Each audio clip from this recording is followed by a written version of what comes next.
How's it going? So this is my 2001 Dodge, and I just got this thing running here pretty recently, and it's a pretty hot running truck, but I'm still getting all the quirks out of it and learning about it.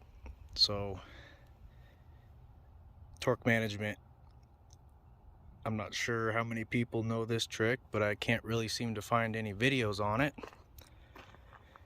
So I just did this recently, and it's something that I really wish I did a very, very long time ago. So anyone with one of these VP trucks that hasn't overcome torque management yet, you guys have a really hard time doing burnouts or doing a good four-wheel drive launch.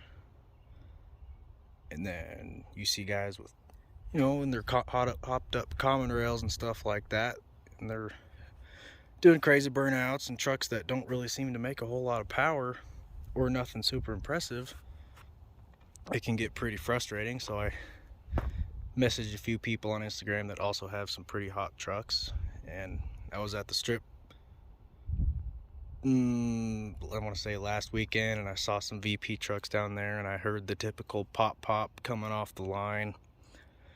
So I feel like a lot of people don't know about this, and it's something that they need to do. So it's super simple. It'll take you probably 30 minutes to an hour, depending on how you want your wiring to look. But so down here, I'll crawl under here. I got so this is your neutral safety switch right here. So you see that black and white wire right in the middle, right there? All you got to do, pop this guy out, bring her down here where you can fiddle with it a little bit easier, take your sweet time, make things right, tap into it, run that wire up along with your harness,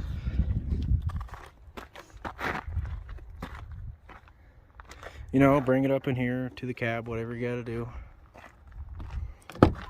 So I wired it to a switch right here. Bam. Turn that switch on. So after you run it there, off the under end of the switch, run it back, ground it somewhere. Don't mind that. That's still a work in progress. Just ground it, and then when you guys are fixing to do a burnout or do your guys' launch or whatever you want to do,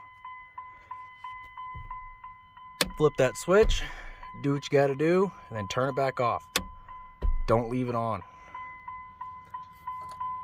because the ECM will pretty much figure out that it's not doing what it's supposed to do and override that, and torque management will be active again, and you'll have to clear the codes and or disconnect the batteries for a little while for it to start working again.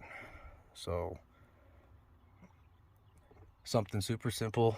I'll go ahead and show you guys how this truck behaves without that switch on. And when I was talking about, common rail stuff earlier, or saying they were doing burnouts, stuff like that, you know what I'm talking about. I'm not saying that this truck's super ridiculous. It's just, see, it's got a tater built on it, some big injectors, and a lot of neat parts in it.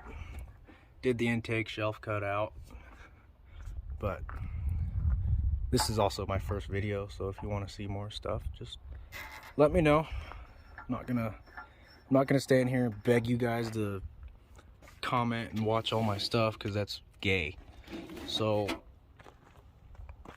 yeah, back to it. I'll show you what it does. So this is torque management switch off. I'm not even gonna try to do a burnout or anything, because it won't. It just won't without this switch on. So I'm just gonna show you that pop that I was talking about earlier. I'm just gonna roll into it a little bit.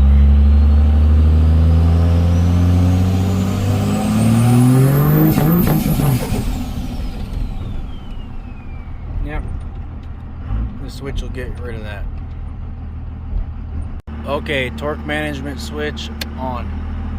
Do you hear it kind of idle up? Oh, hold on, we got cars coming.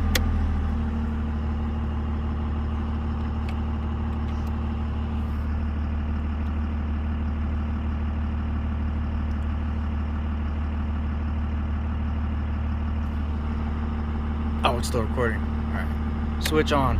See what it does. This is a big turbo. It's kind of hard to get it to spool.